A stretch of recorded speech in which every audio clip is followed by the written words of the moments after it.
कभी कभी इंसान का सबसे बड़ा दुश्मन उसका अपना गिल्ट बन जाता है, जो उसे ना जीने देता है और ना किसी का जुड़ने देता है।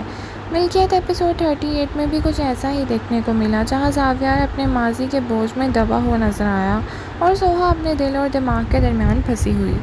लेकिन सवाल ये है कि क्या ये रिश्ता टूटने जा रहा है या फिर किसी नए इम्तिहान से गुजरेगा। तो आइए रिव्यू करते हैं बिना स्पॉइल किए। अस्सलाम वालेकुम नाज़रीन, welcome back to my channel. मिल्कियत की स्टोरी का फोकस हमेशा से सोहा और ज़ावियर के इमोशनल जर्नी पर रहा है।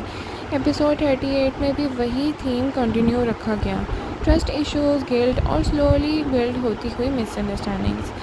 ज़ावियर, जो पहले सिर्फ अपनी एरोगेंस और कंट्रोल के लिए जाना जाता था, अब उसकी पर्सनैलिटी में रिग्रेट और सॉफ्टनेस नज़र आ रही है और वो अंडरस्टैंड करने की कोशिश कर रहा है।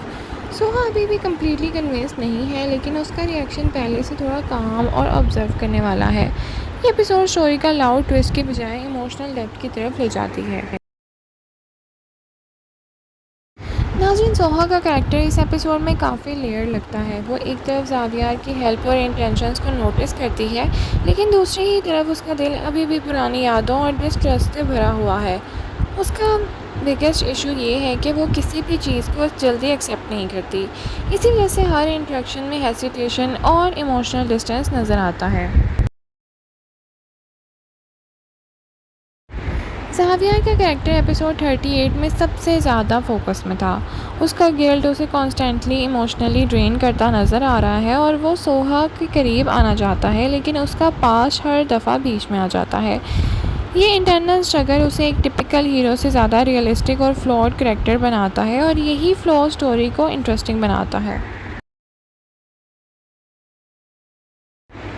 नाज़रीन, एपिसोड का स्ट्रॉन्गेस्ट मोमेंट वो था जब सोहा और ज़ावियर के दरमियान एक सीरियस इमोशनल एक्सचेंज हुआ। यहाँ दोनों कैरेक्टर्स अपने इमोशंस को डायरेक्ट एक्सप्रेस नहीं करते, लेकिन उनकी साइलेंस और एक्सप्रेशन सब कुछ कह देती है। ये सीन उनके रिलेशनशिप का टर्निंग पॉइंट फील होता है और ऑडियंस को लगता है कि ये दूरी कम होगी या फिर परमानेंटली बढ़ जाएगी। नाज़रीन, इस एपिसोड में साइड कैरेक्टर्स भी स्टोरी को शेप करते नजर आए। कुछ लोग ज़ावियर को पुश कर रहे हैं कि वो अपनी फीलिंग्स एक्सेप्ट कर ले, और कुछ लोग सोहा को ट्रस्ट इश्यूज़ को और स्ट्रॉन्ग कर देते हैं। ये एक्सटर्नल प्रेशर ड्रामे को और लेयर्ड बना देता है। नाज़रीन, अगर ऑनेस्टली देखा जाए तो episode 38 slow burn style episode था और कोई बड़ा ट्विस्ट नहीं था, लेकिन इमोशनल डेवलपमेंट को काम अच्छी तरह किया गया। ऐसे एपिसोड ज़रूर होते हैं क्योंकि ये कैरेक्टर्स को बिल्ड करने और फ्यूचर ट्विस्ट को बेस करने में हेल्प करते हैं। नाज़रीन, अगले एपिसोड में हो सकता है कि सोहा का ट्रस्ट स्लोली बिल्ड हो सके, ज़ावियर अपनी पास्ट मिस्टेक का और क्लियर कन्फेशन कर सके, और कोई एक्सटर्नल विलन सिचुएशन को और कॉम्प्लिकेटेड बना दे। दोनों के दरमियान इमोशनल ब्रेक थ्रू भी हो सकता है, लेकिन मिल्कियत हमेशा अनएक्सपेक्टेड टर्न्स देता है, इसीलिए कुछ भी हो सकता है।